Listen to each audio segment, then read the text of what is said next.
हमको इस बात का इतना अफसोस नहीं हुआ कि कार्ड उनको नहीं मिला। इस बात का ज्यादा अफसोस हुआ कि 160 रुपया भी चले गए। नमस्कार दोस्तों, मैं सुधांशु शुक्ला आप सभी का कहानियों के सुनहरे पन्ने में एसएस स्टोरी ट्यूटोरियल की टीम की तरफ से स्वागत करता हूं। दोस्तों, इस शो की नरेटर मिस यसी श्रीवास्तव और ये अपनी ही लिखी हुई कहानी नरेट करेंगी और इतना जिस खूबसूरती से लिखती है ना, उसी खूबसूरती से ये नरेट करती है। मैं तो इनका बहुत बड़ा वाला फैन हूँ और मैं ये उम्मीद करता हूँ कि आप सब इनके फैन हो जाएंगे। और हाँ दोस्तों, आपके पास भी कोई कहानी है तो आप वो हमें इंस्टाग्राम या फेसबुक पर डीएम करें। मैं आपकी कहानी को अपने दूसरे शो कहानियों के हम सफर में नरेट करूंगा। और हाँ दोस्तों, वो अभी तक थर्सडे को आ रहा था, अब थर्सडे की बजाय फ्राइडे को आएगा। धन्यवाद। अभी यसी जी की कहानी को सुनते हैं। जाने की जरूरत नहीं है, हमारे अपने शहर कानपुर की कहानी है। और एक बात बताएं, कहानी थोड़ी सी पुरानी है। पुरानी है मतलब हल्का सा पुराना जमाना की है भाई। अच्छा चलो मान लेते हैं वही सन 2000 के आसपास की होगी। तो बात ये हुई कि हम शास्त्री चौक के थोड़ा पहले रहते थे। वही हमारा घर था और वही उनका भी था। हमरा का नाम है, अरे बताते हैं भैया, नाराज ना हो। तो हमरा नाम है छुटकू।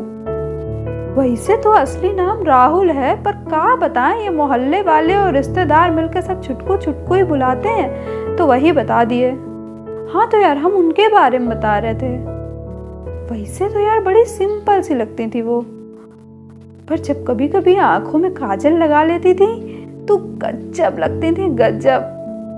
जीन्स टॉप बहुत पहनती थी, लेकिन हमको सूट में बहुत पसंद आती थी। हम सोच लिए थे एक दिन कि उनको ये बात बताएंगे जरूर, पर कैसे ये नहीं ना सोचे थे तब हम 10वीं में थे तब हम, और वो भी 10वीं में ही थी। उनका नाम सिमरन था, पर हमारे दिल में सिम्मी नाम लिए बस गई थी वो। वैसे मोहल्ले में रहती थी तो घर आना जाना तो था ही, पर उनसे बात करने का ना अवसर मिला ना हिम्मत हुई। बस छत पर बैठे बैठे कभी कभी मैया की कृपा हो जाती थी और वो हमें दिख जाती थी। जब वो हमें दिखती थी तो ऐसा लगता था जैसे हमारे भी चारों तरफ गुलाब खिले हुए हैं और वायलिन बज रहे हैं। जैसे शाहरुख खान को लगता था काजोल को देखने से। टिंग टिंग टिंग टिंग टिंग टिंग टिंग टिंग। दोस्तों को इस बारे में बताए तो वो बोले, अबे साले तुम तो प्यार के चक्कर में फंस गए। वैसे तब ये बात हम माने नहीं थे, पर जल्दी ही हमको मानना पड़ा कि हमारा दिल उनको देखकर धक धक होता है। उनकी शक्ल देखते ही हम साले सब भुला जाते हैं कि बोलने का वाले थे। जुट गए उनको मनाने में। दोस्तों से पता करवा के हम भी उसी कोचिंग में एंट्री ले लिए जहाँ वो पढ़ती थी। तब जाके पता चला साला लड़कों के मामले में वो बहुत स्ट्रिक्ट थी। बात तो दूर देखती तक नहीं थी किसी को भी। लगा गई भैंस पानी में। पर एक सीक्रेट आपको बताए, खुशी भी बहुत हुई थी। काहे से उनका पहले से कोई बॉयफ्रेंड नहीं था ना, इसलिए। अब अपने निकम्मे दोस्तों की मदद लेके हम मिशन इम्पॉसिबल को मिशन पॉसिबल करने में जुट गए। तब ख्याल आया, अरे भैया ज्यादा पढ़ें, लड़की के सामने इम्प्रेशन का सवाल था भाई। और इस बात से सबसे ज्यादा खुश कौन हो सकता था? मम्मी। और कौन हो सकता था? वैसे हम इतने पढ़ाकू नहीं थे, लेकिन वो पढ़ाकू थी ना, इसलिए थोड़ा थोड़ा पढ़े। वैसे पता है हम इतने शरीफ भी नहीं थे, लेकिन उनके सामने एकदम बढ़िया बन जाते थे। हम हर कोचिंग उनके साथ नहीं पढ़ते थे, जिससे उनको ये ना लगे कि हम उनका पीछा कर रहे हैं। आखिर इज्जत का सवाल था भाई, भाई की भी कोई इज्जत होती है। एक दिन हमारे दोस्त हमको आइडिया दिए कि यार ऐसा करो, एक कार्ड पे लिख दो अपने दिल की बात, जो होएगा देखा जाएगा। वैसे भी लड़कियों को गुलाबी रंग बहुत पसंद आता है। एक बात आपको बताएं, पैसा तो हम बचाए थे, लेकिन पिटने का डर बहुत ज्यादा था, इसलिए मना कर दिए। लेकिन वैलेंटाइन डे के एक दिन पहले जब एक लड़का उनको प्रपोज कर दिया तो साला हमारा खून खौल गया। यार हमारे दोस्त उनको भाभी भाभी बुलाते हैं, प्रपोज वो कर दिया। बे यार अब तो हद हो गई। एक दिन अकेले बुलाए उसे और दोस्तों के साथ मिलकर तेक घंटा सूत दिए।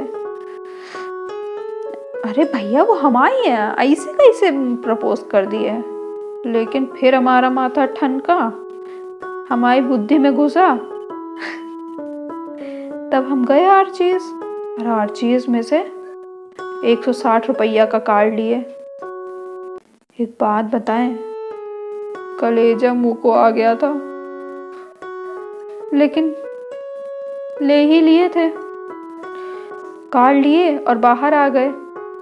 तब हमारे दोस्त बोले, अबे खाली हाथ जाओगे क्या बे? हमने कहा खाली हाथ कहाँ जा रहे हैं, पूरे 160 रुपया गए हैं।